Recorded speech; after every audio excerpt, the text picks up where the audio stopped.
ونعوذ بالله من شرور أنفسنا ومن سيئات أعمالنا من يهد الله فلا مضل له ومن يضلل فلا هادي له أشهد أن لا إله إلا الله وحده لا شريك له وأشهد أن محمدا عبده ورسوله الذي لا نبي بعده. Ibu-ibu rahimakumullah, kita bertemu lagi dalam pengajian kita hari ini, yaitu melanjutkan bahasan surat Al-Hujurat. Melanjutkan bahasan surat Al-Hujurat. Dan insya Allah sekarang ayat 11. Kelanjutan pada bulan yang lalu.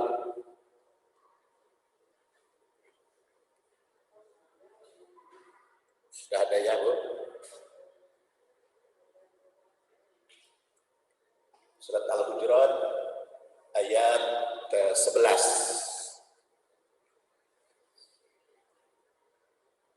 A'udzu billahi minasy syaithanir rajim. Ya ayyuhalladzina amanu la yaskhar qaumun min qaumin asa ayyakunu khairam minhum wala nisaun min nisa'in asa ayyakunna khairan minhunna wala talmizu anfusakum wala tanabazu bil alqab bi'sal ismul fusuq ba'dal iman wa man lam yatub fa ulaika humudz zalimun. Ya ayyuhalladzina amanu, wahai orang-orang yang beriman, la yaskhar, tidak boleh memperolokkan, mempermainkan, atau tidak diperkenankan, atau la yaskhar juga mengandung arti jangan. Qaumun, suatu kaum, min qaumin, dari satu kaum. Jadi jangan sampai satu kaum memperolokkan kaum yang lain. Kenapa? Asa, boleh jadi, ayyakunu, ada yang diperolokkan itu khairan, lebih baik, minhum, dari yang memperolokkan. Wala nisaun, tidak pula kaum wanita. Ya, kaum wanita mah disebut di sini. Wala nisaun, tidak pula kaum wanita, min nisa'in, memperolokkan wanita lain. Kenapa kaum wanita disebut secara langsung? Nah, karena jadi kalau kaum wanita itu punya kecenderungan nu geulis diomongkeun, nu teu geulis diomongkeun, nu dandan diomongkeun, nu teu dandan diomongkeun. Segala dianggap meni pertek dipake. Teu dipake meni eueuh kahayang. Makanya ditekankan wala nisaun min nisa'in. Ai asa, boleh jadi. Kadang-kadang asa itu juga mengandung arti mudah-mudahan. Di sini lebih tepat boleh jadi. Ayyakunna, keadaan yang diperolokkan itu khairan, lebih baik, minhunna, dari yang memperolokkan.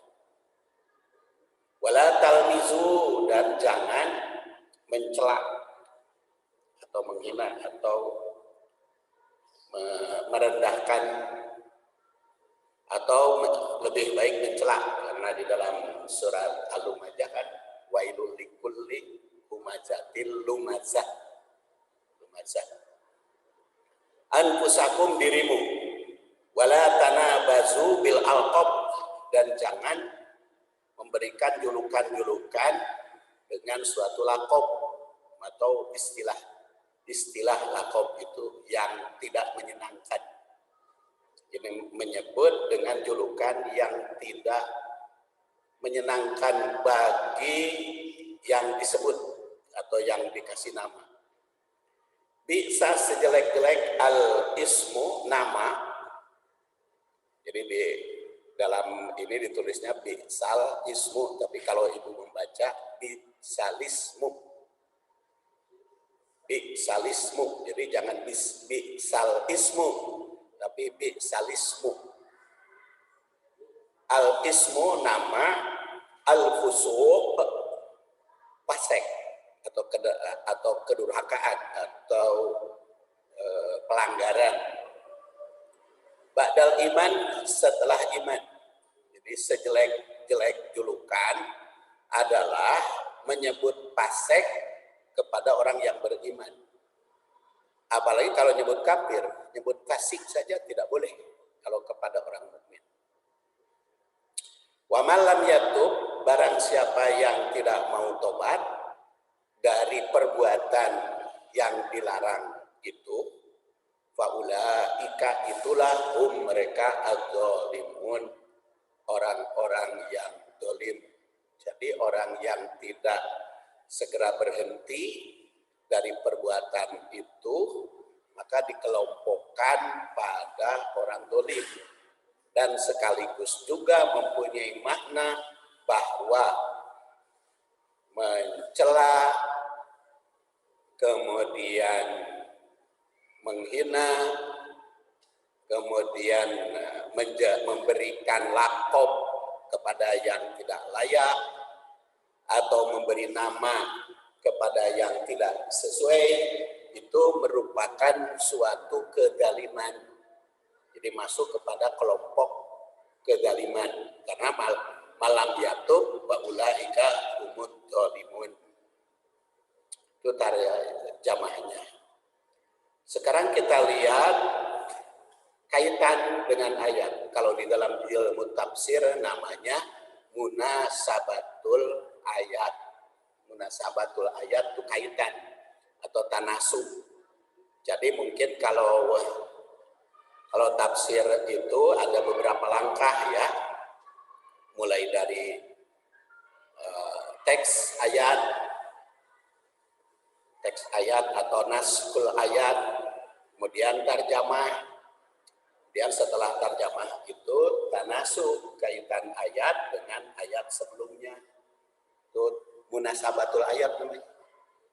Kemudian setelah tanasub, munasabah, tarikhul ayat. Tarikhul ayat itu bisa sababun nuzul, sebab turun, bisa juga latar belakang ayat itu turun, bisa juga kondisi Rasul ketika ayat itu turun, itu namanya tarikhul ayat. Setelah tarikhul ayat nanti tahlil, tafsir. Jadi tafsir. Berikutnya tafsir. Tafsir itu adalah penjelasan per kalimat. Setelah tafsir, takwil. Takwil itu makna dibalik tafsir. Takwil namanya. Kemudian setelah takwil, tatbik, penerapannya dalam kehidupan. Atau bagaimana implikasinya dalam kehidupan, itu adalah metode memahami ayat. Dan itu yang saya kerjakan di dalam buku Percikan Mutiara Al-Quran. Percikan Mutiara Al-Quran yang sekarang di Al-Hujurat ini membahas surat Al-Hujurat. Dan itu sudah diterbitkan dulu kan, jilid pertama 1 sampai 5, jilid kedua 6 sampai 21, jilid ketiga 21 sampai 40. Itu mah Al-Maidah. Kalau kalau kalau Al-Hujurat mah baru satu terbitnya ya. Oh, ingatnya Al-Maidah. Kalau Al-Hujurat baru satu, yaitu 1 sampai kemarin tuh sampai 10 ya. Nanti ayat bukan 10, 8 tuh. Sampai ayat 8 ya. Nanti ayat 9 baru jilid kedua. Jadi Al-Hujurat itu ayat 9 baru jilid kedua. Jadi baru ayat sampai ayat 8 itu Al-Hujurat. Kalau yang tadi 1 sampai 6, 7 sampai itu mah surat Al-Maidah. Al-Maidah mah dibagikan ke ibu dan dibahas. Yang dibahas saja. Dibahas ke ibu-ibu akan dibagikan. Jadi itu metode pengkajian atau metode kita memahami Al-Quran. Makanya sekarang munasabah ayat, kaitan ayat dengan ayat sebelumnya. Ayat sebelumnya yang dibahas bulan yang lalu, innamal mu'minuna ikhwatun fa aslihu baina akhwaikum wattaqullah la'allakum turhamun. Itu ayat yang lalu. Innamal mu'minuna ikhwatun. Jadi ayat sebelumnya menandaskan bahwa mukmin itu ikhwah, bersaudara. Ayat selanjutnya melarang kaum muslimin memperolokkan sesama. Jadi yang diperolokkan itu boleh jadi yang lebih baik yang diperolokkan itu dibanding yang memperolokkan. Kaitannya bisa mengandung arti langkah ukhuwah demi persaudaraan agar tidak retak, maka jauhkan perolokan. Jauhkan menghina, jauhkan mempermainkan. Itu bisa meretakkan persaudaraan. Kadang-kadang eureui itu enak. Eureui dalam omongan, dalam ucapan itu enak didengar. Tetapi hati-hati. Kadang-kadang orang itu sedang tidak senang dieureuykeun. Makanya harus waspada, harus hati-hati. Ya, boleh jadi sedang kurang senang diheureuykeun jadi retak, bukan retak ya, krisis persaudaraan. Jadi terganggu persaudaraan. Itu kaitan yang pertama. Kaitan yang kedua, perdamaian sesama umat mesti dilakukan sebagaimana diserukan ayat sebelumnya. Karena di ayat sebelumnya kan ikhwatun fa aslihu. Maka islahkanlah, maka damaikanlah baina akhwaikum, dari persaudaraanmu. Jadi perdamaian sesama umat itu mesti dilakukan seperti diserukan pada ayat sebelumnya. Ayat berikut melarang berucap, bersikap, perolokan sesama. Kaitannya bisa dipahami bahwa perolokan sesama merupakan salah satu faktor, sambil koreksi tulisan, merupakan salah satu faktor yang mengganggu perdamaian. Jadi, salah satu faktor. Ya. Kemudian yang ketiga, panggilan fasik merupakan yang paling jelek sesama mukmin. Di sini kan salismul fusuq ba'dal iman. Jadi istilah fasik terhadap orang yang beriman itu merupakan panggilan jelek, panggilan buruk. Ayat sebelumnya menyerukan takwa kepada Allah Ta'ala. Dengan demikian, takwa itu mesti dimanifestasikan dalam ucap sikap. Karena pada ayat sebelumnya kan wattaqullah. Di sini innamal mu'minuna ikhwatun fa aslihu baina akhwaikum wattaqullah, ada wattaqullah. Nah, di sini kalimat wattaqullah dirangkaikan wala tanabazu bil alqab bi salismul fusuq ba'dal iman.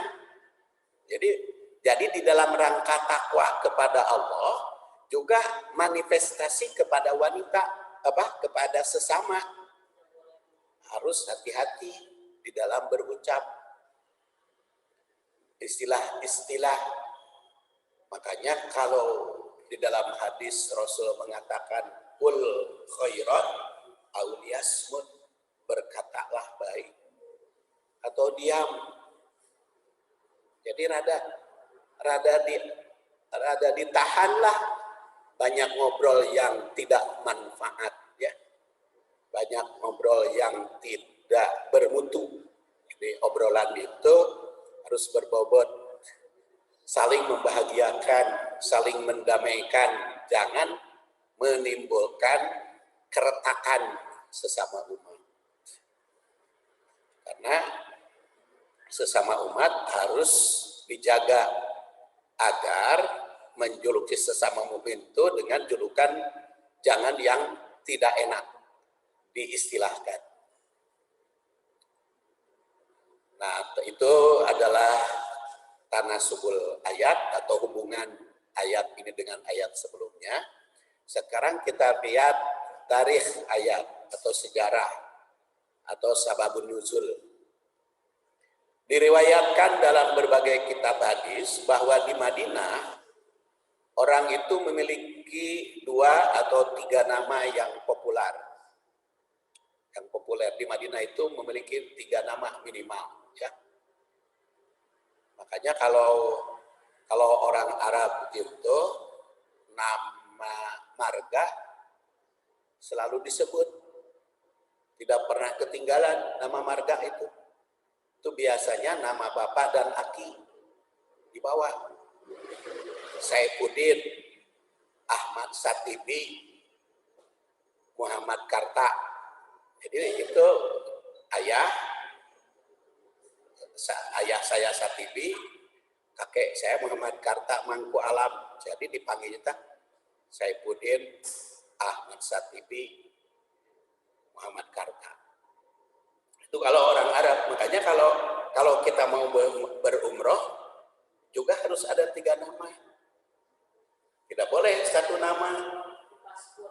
Ya, jadi harus di paspor itu harus 3 nama. Kebetulan paspor saya itu asalnya Saifuddin Satibi, Kaliwat Ahmadnya.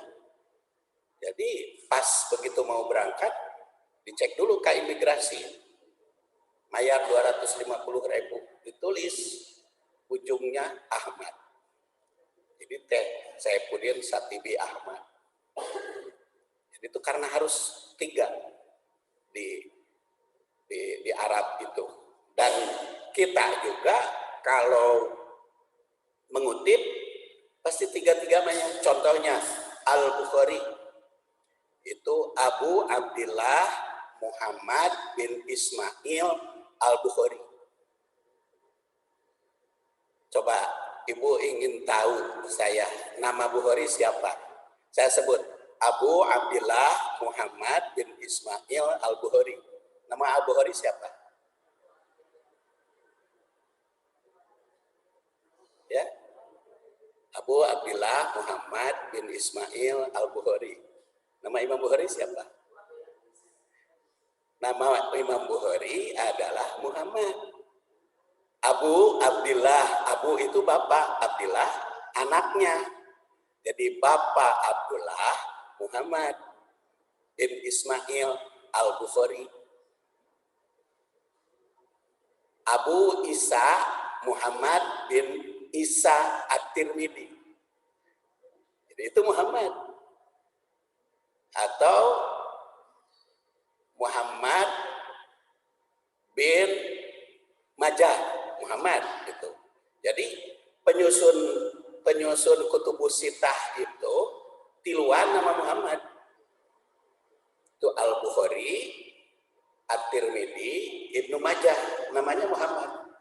Jadi Muhammad bin Ismail Al-Bukhari, Muhammad bin Isa At-Tirmidzi, Muhammad bin Majah. Ada namanya Ahmad, yaitu Ahmad An-Nasai. Ada namanya anaknya, yaitu Abu Dawud. Nama asli beliau Sulaiman. Abu Dawud Sulaiman Sijistani. Imam Syafi'i siapa namanya? Nah, ulama-ulama kita kenal istilahnya, tapi nama aslinya kadang-kadang kan kita lupa. Makanya itu Imam Asy-Syafi'i namanya adalah Muhammad Idris Asy-Syafi'i. Muhammad bin Idris Asy-Syafi'i. Muhammad bin Idris Muhammad Asy-Syafi'i. Jadi banyak nama Muhammad para ulama. Nah, kembali kepada tadi. Di Al-Madinah, di Madinah itu rata-rata punya 3 nama. Diriwayatkan dari berbagai kitab hadis itu. Rasul sempat memanggil sahabatnya dengan panggilan yang kurang disenangi. Sebagian sahabat berkata, "Ya Rasulullah, innahu yaghdab min hada." Ya Rasulullah, orang itu tidak senang kalau dipanggil nama itu. Jadi kadang-kadang kita menyangka dengan nama itu baik, tapi orang tersebut tidak senang. Makanya ditegur oleh para sahabat, "Ya Rasulullah, orang itu tidak senang dengan panggilan nama tersebut." Maka turun ayat ini.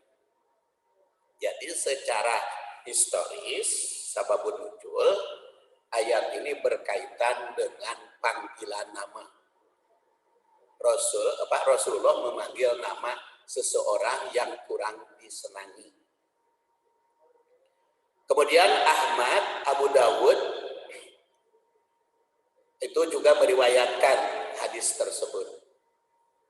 Namun jika ada pemicu persengketaan bisa muncul lagi. Jadi latar belakang histori ayat ini berkaitan dengan sebutan pada manusia.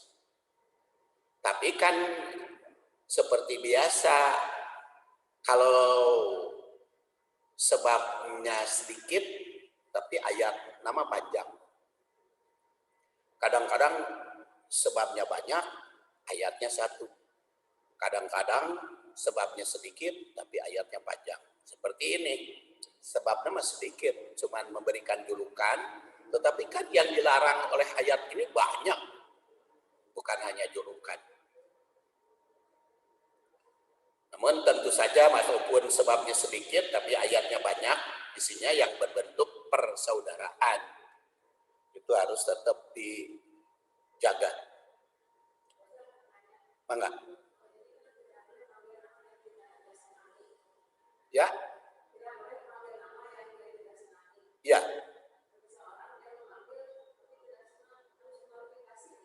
Ya, diberitahu saja. Seperti sahabat kepada Rasul.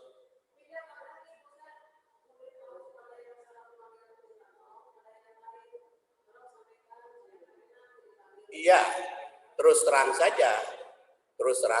Kalau kita tidak senang disebut nama tertentu, kita umumkan saja. Biar orang tahu. Jangan sampai disebut kuya, disebut hati nyeri. Kan tidak enak. Lebih baik kita terus terang. Saya tidak senang. Kalau yang sebelumnya makan tidak tahu.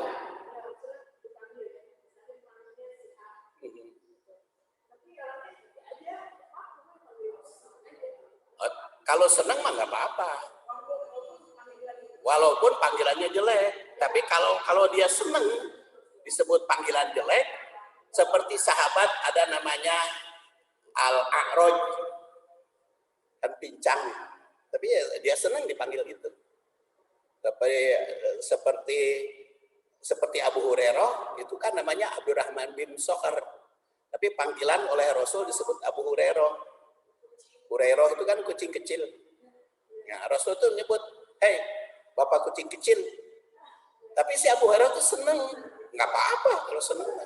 Dede.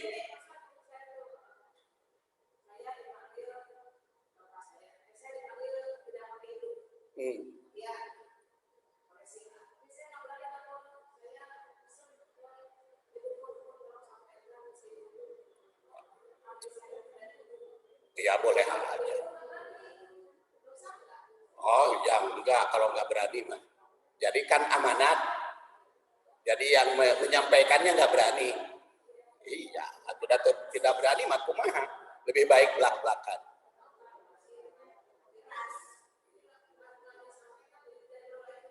Iya, tapi karena yang bersangkutan kan tidak ada keberanian. Jadi yang tidak ada keberanian juga bicara saja. Mohon maaf saya mah menegur beliau mah nggak berani gitu aja. Ya. Ya kalau dia senang, ya makanya harus kita pilih-pilih yang disenangi. Jadi mungkin bisa saja kita bertanya kalau sedang ngobrol itu kan biasa itu, maaf saya panggil apa ya? Kan itu bisa itu. Bagus. Maaf Bu, saya panggil Ibu panggil apa? Panggil aja nama saya, ya panggil.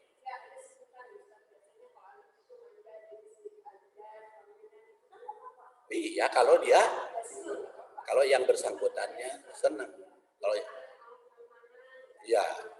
Kalau yang bersangkutan, ya. Jadi artinya jelek atau tidak bil alqob di situ tergantung kepada kesenangan yang bersangkutan. Makanya kalau kita memberikan lakob atau istilah atau julukan sesuai dengan apa yang dia senangi. Seperti para penyusun kitab tadi yang 6 penyusun ya. Itu kan Bukhari kan bukan nama dia. Tapi itu Bukhari itu kan nama kampung. Jadi disebut nama kampung. Nah memang dia senangnya begitu. Senang dia disebut nama kampung, beda dengan Muslim. Kalau Musliman nama dia Muslim bin Hajjaj. Orang kampungnya Naisabur, tapi dia nggak senang dipanggil Naisabur. Beda dengan Abu Daud. Abu Daud senang dipanggil nama anak. Jadi tergantung kesenangannya. Makanya kalau di dalam tulisan itu biasanya mencantumkan nama yang dia senangi. Itu makanya dilihat tulisan dia tentang namanya apa, ya itulah yang kita pakai. Supaya menyenangkan, supaya tidak terganggu ukhuwah. Kemudian mesti diketahui juga bahwa makna ayat itu tidak terikat oleh khususnya sebab. Jadi tidak terikat, melainkan oleh keumuman redaksi. Menurut Ibnu Majah, nah tadi Ibnu Majah ya, nama aslinya Muhammad. Ayat yang dalam kurung seperti biasa, itu 209 itu lahir, wafat 273, jadi itu selanjutnya begitu. Ayat ini turun berkaitan dengan kaum Ansor di Madinah, kata Jairah bin Dohab. Qadima alaina Nabi sallallahu warrajul minna lahu isnan wassalasa. Fakana Nabi sallallahu alaihi wasallam rubama da'ahum bi ba'di tilkal asma fa yuqalu ya Rasulullah innahu yaqdabu min hada fanazalat wala tanabasu bil alqab. Terjemahnya tadi sudah. Sekarang tafsir kalimat.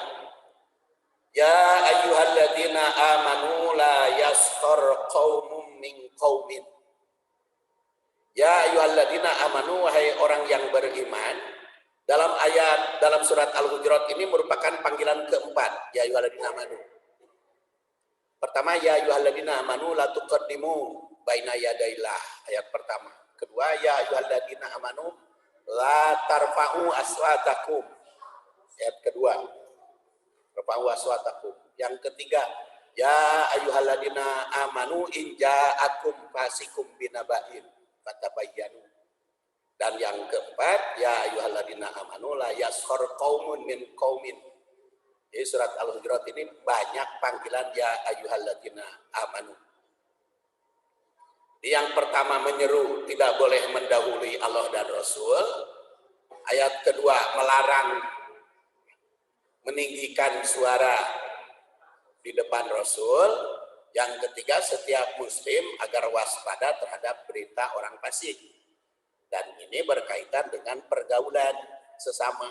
Jadi al-hujrat itu ada etika pergaulan dengan Allah dan Rasul, ada pergaulan dengan Allah, yaitu dengan Quran, ada pergaulan dengan Rasul, ada pergaulan dengan informasi, dan yang keempat ini pergaulan dengan sesama di dalam kehidupan. Jadi memang Quran itu lengkap isinya. Ya. Panggilan orang yang beriman di sini menunjukkan etika. Bisa jadi maknanya berkaitan dengan ukhuwah Islamiyah yang diserukan pada ayat sebelumnya. Jadi seruan la yasur qaumun min qaumin, suatu kaum tidak boleh mencemooh atau menjelekan, memperolokkan kaum yang lain, mentertawakan, maka di situ bermakna istihza yang menjurus kepada permainan penghinaan. Jadi heureuinya heureuy yang mengandung penghinaan. Jadi kalau bikin ketawa orang kan bagus, tapi kalau mengandung penghinaan itu tidak boleh. Perkataan yashor bisa berasal dari sahoro atau sakhiro, yang berarti mempermainkan atau menghina. Jika berasal dari kata sahoro, berarti memperkerjakan orang lain tanpa memberi upah. Jadi kalau sakhiro menghina, kalau sahoro yashor itu memperkerjakan orang lain tanpa memberi upah. Perlakuan semacam ini semua dilarang juga. Perkataan ini bermakna menertawakan kejelekan atau aib seseorang. Suatu kaum tidak boleh yashor kaum yang lain, karena harus saling memuliakan, tidak boleh saling menghina atau menganggap sepele pihak lain. Jadi pada dasarnya harus saling memuliakan, tidak boleh saling menghina. Kemudian perkataan kaum min kaum, kaumun min kaum, di sini bisa berarti kaum pria kepada kaum pria lain. Kenapa kaum pria? Karena wanita disebut selanjutnya. Jadi walaupun kaum itu masuk kepada laki-laki maupun perempuan, tapi bisa mengandung arti kaum itu di sini lelaki. Kalau kaum itu menunjukkan orang banyak, baik pria maupun wanita, secara historis, sebagaimana diterangkan Ad-Dhahhak dan Muqatil, ayat ini turun disebabkan delegasi Tamim menghina sahabat yang fakir, karena pakaiannya compang-camping. Ayat ini merupakan teguran, itu sebab lain. Baik Tamim datang kepada Rasul dengan pakaian compang-camping, lalu dihina. Asa ayyakunu khairan minhum, karena boleh jadi yang dihina itu lebih mulia dan lebih kemuliaan manusia di sisi Allah itu nggak tahu kan. Kadang-kadang kita menganggap mulia karena pakaiannya keren, karena penampilannya bagus, tapi ternyata kurang bagus. Tapi kadang-kadang kita menghina karena penampilannya kurang bagus, ternyata akhlaknya baik. Makanya jangan langsung memilah-milah dari penampilan saja. Kalau bertemu orang gitu. Jadi batiniah seseorang itu tidak akan diketahui orang lain. Boleh jadi yang penampilannya tidak meyakinkan, padahal akidahnya kuat. Boleh jadi yang kaya, yang penampilannya bagus, tapi akhlaknya buruk. Tapi apalagi kalau datang ke toko, kalau konsumsi, ya kalau kita bisa membedakan dari penampilan, kadang-kadang pada waktu itu kan pernah ditemukan ada yang nawar mobil disepelekeun we ku sales teh karena dianggapna ina bogana naon sepelekeun itu dilayani ayo melayani anu keren-keren padahal justru yang bawa duit teh eta anu teu boga apa teu meunang ngumpulkeun duitna bisa terjadi kalau di dalam ya banyak itu di dunia nyata segala macam. Apalagi kalau kita datang ke bank. Kalau bank itu kalau kita pakaiannya kurang keren, kadang-kadang si customer service atau si teller itu kurang bagus itu. Makanya kalau saya ke bank itu ada bagusnya sih kan tuh enak jadi biar keren. Demikian pula ketakwaan seseorang kan tidak diketahui oleh sesama manusia. Makanya ya pada dasarnya Al-Islam itu mengajarkan kepada kita bagus jadidan wamud syahidan ya. Jadi iskariman walbas jadidan wamud syahidan. Jadi iskariman hiduplah mulia, walbas jadidan berpakaianlah bagus, dan mut syahidan mati dalam keadaan syahid. Makanya kan kaum muslimin itu dipersilahkan innallaha jamilun yuhibbul jamaah, pakaian yang bagus. Ilbas jadidan, ilbas ya. Jadi ilbas jadidan, iskariman, mut syahidan. Itu kan Umar bin Khattab ke Umar bin Khattab. Jadi di sisi Allah itu orang takwa itu kan tidak tahu hakikatnya. Bahkan Rasulullah sampai mengatakan at-taqwa hauna. Takwa itu dalam dada itu sangat rahasia. Sangat rahasia dudukannya. Wala nisaun min nisa. Jadi di sini tekankan nisaun min nisa. Wanita tidak boleh memperolok, menghina, melecehkan wanita lain. Walau seperti dikemukakan di atas, perkataan kaum itu mencakup kriya wanita. Tapi dengan ditegaskan di sini agar mendapat perhatian secara khusus kaum wanita. Itu pertama. Kedua, kemuliaan wanita. Jadi Allah Subhanahu wa taala itu memuliakan wanita. Maka disebut wanita. Makanya di dalam Al-Qur'an ada surat wanita, An-Nisa. Tidak ada surat Ar-Rijal, laki-laki. Kalau nama laki-laki ada Luqman. Ada nama Luqman, Nuh, Hud, nama para nabi. Tapi kalau wanita selain surat Maryam, Ali Imran itu nama istri Ali Imran juga. Tapi ada An-Nisa, surat wanita. Bahkan di Indonesia juga ada hari ibu. Tidak ada hari bapak. Hari ibu ada. Diskriminasi. Jadi kaum mencakup pria wanita, tapi di sini disegaskan wanita.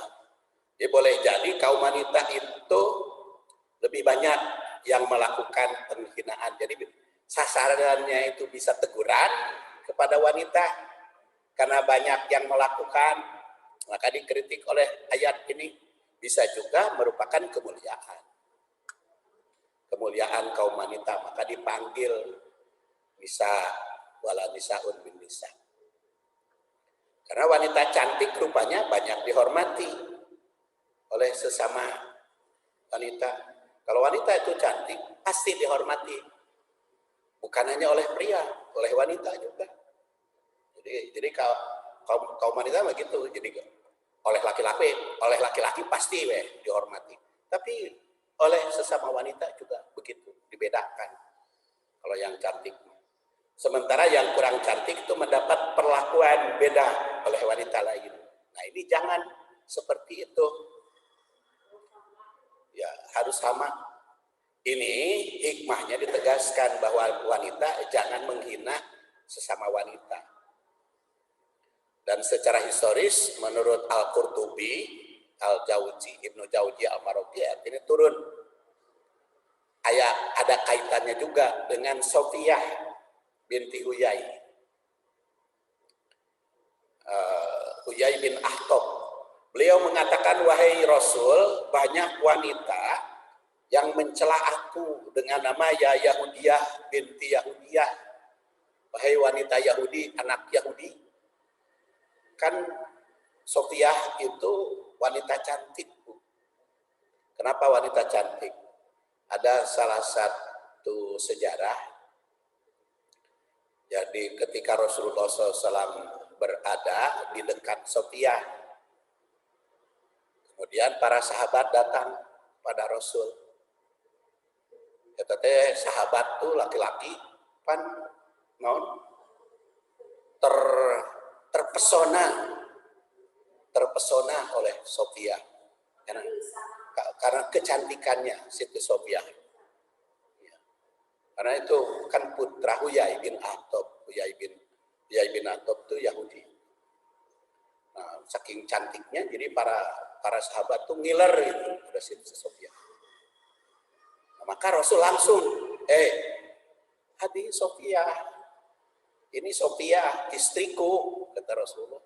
Oh, istri ya Rasulullah.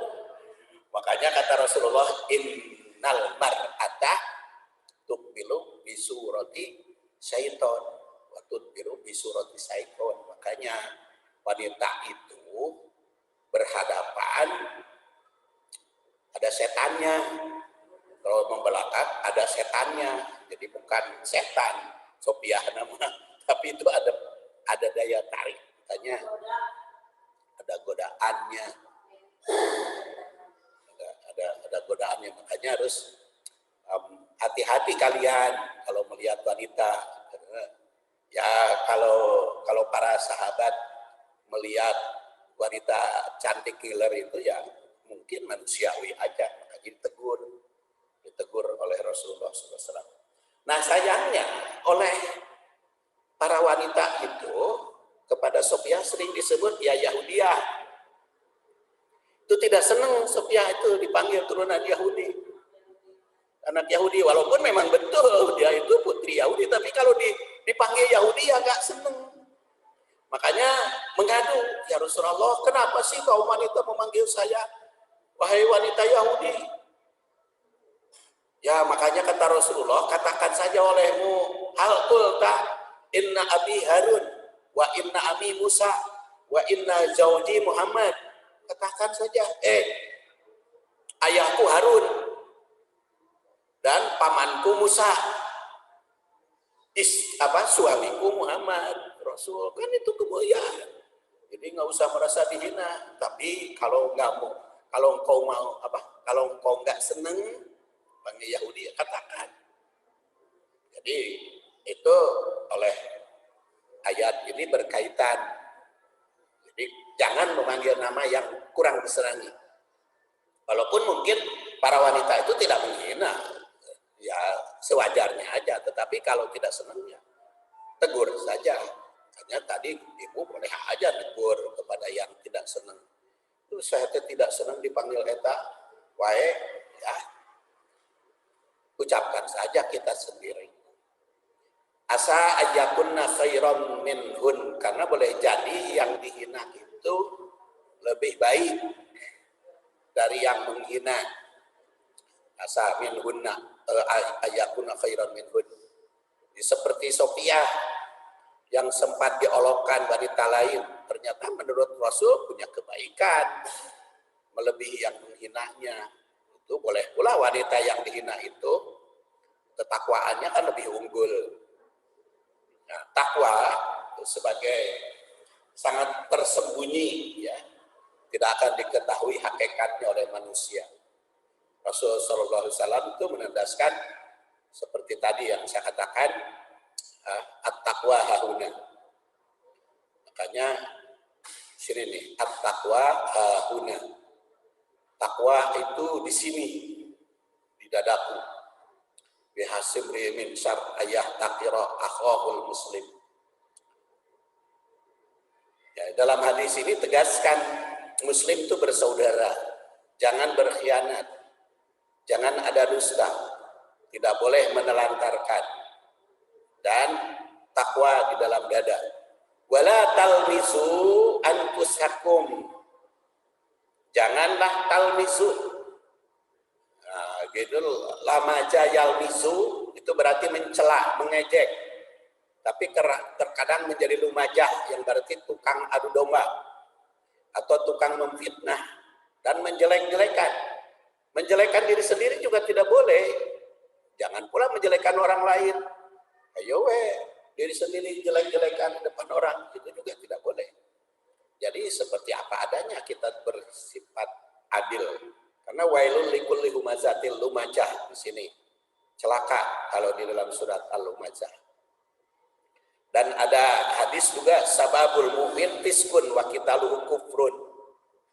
Mencela sesama mukmin itu fasik dan membunuhnya itu kufur. Qitalul muslim akhahu kufrun wa sababuhu fusuq. Menghinanya.